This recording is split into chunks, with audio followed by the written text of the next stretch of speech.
Ladies and gentlemen, what's going on? It's your boy Cash here, and today I'm bringing you my honest opinion on Halo Infinite. With the release of Campaign back on December 8th, I've had the time to play through it completely, along with getting a decent amount of multiplayer games under my belt through the past month. I will preface this by stating I have a slight bias towards Halo, as it is my favorite gaming franchise of all time, being a game I grew up with all the way back to Halo Combat Evolved. I will break down the pros and cons to both modes, along with my overall opinion on the game as a whole, so let's jump right into it.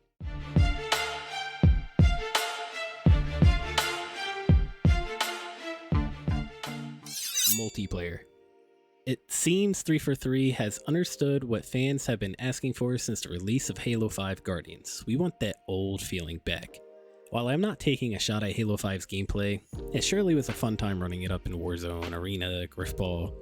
It was a step away from the slower paced arena shooter we've all come to love from the franchise.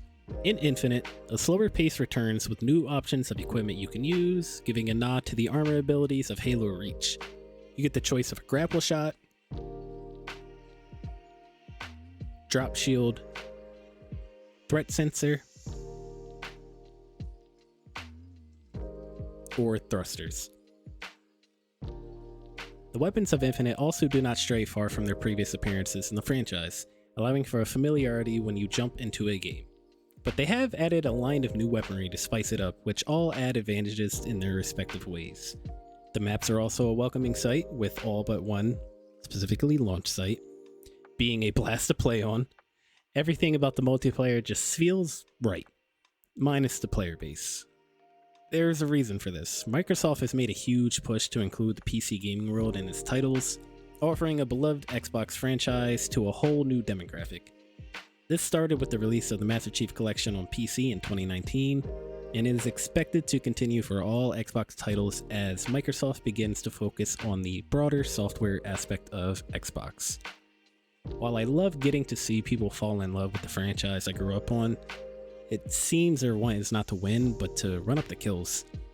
Due to Infinite's extremely limited multiplayer playlist, Slayer has been mixed with objective-based game modes.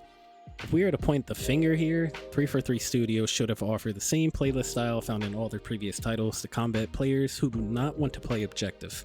It gets extremely frustrating watching your team run past the oddball just to go find a player to kill.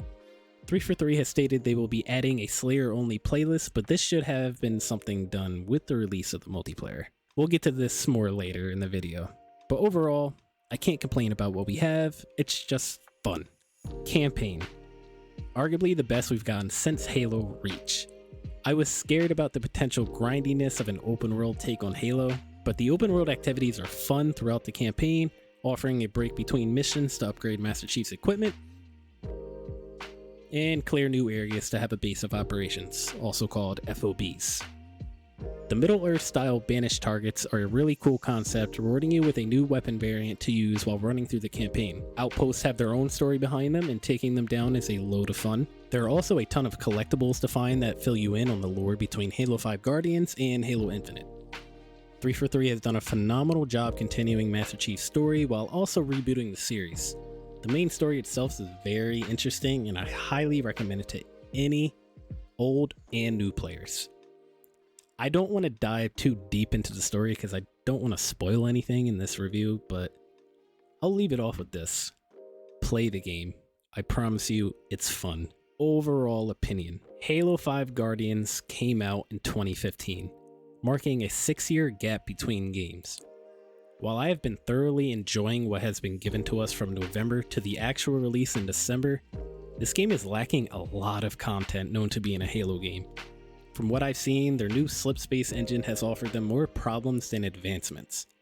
Infinite lacks Forge, a complete multiplayer UI, theater mode is buggy, and custom games lacks usefulness as there are a limited number of game modes to choose from. On top of this, campaign lacks co-op, and you cannot replay missions you've already completed. That's right, if you miss a skull in mission 1 or 2, you need to start a whole new save to go and get them. One good thing is collectibles are not save dependent, so if you miss any in your first playthrough, you could start a new one where your previously found collectibles stay with you. It is very disappointing to see the state of the game after 6 years of waiting.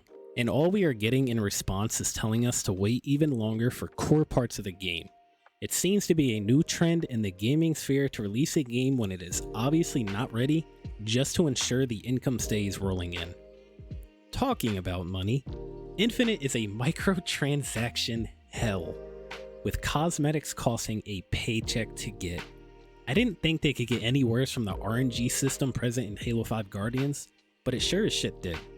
The battle pass is awkwardly priced, making you spend way more than you have to just to get it. And working through this battle pass is frustratingly hard due to their poor challenges system. There is no ranking system in this game outside of the CSR found in Ranked Arena, so the only thing you have to show for your time and energy is a cosmetic piece from the battle pass. Which it is a bit insulting to be resold armor from a previous game we've busted our asses to get in the past. For example, all the Halo Reach armor. Overall, while I have had a blast so far, the lack of content present in this game will slowly kill their player count, which was the wrong way to go about it. If their hopes are that this game is lasting a decade, they've got some work to do. That's about all I got for my review of Halo Infinite. Once Forge is released, I will give the same attention I gave to the other modes. If you guys like this video, please drop a like, hit subscribe, and stick around for more, and hit the notification bell to get alerted when new videos go live. With all of that out the way, I hope you guys have a great day, and I will see you in the next one. Aight, peace.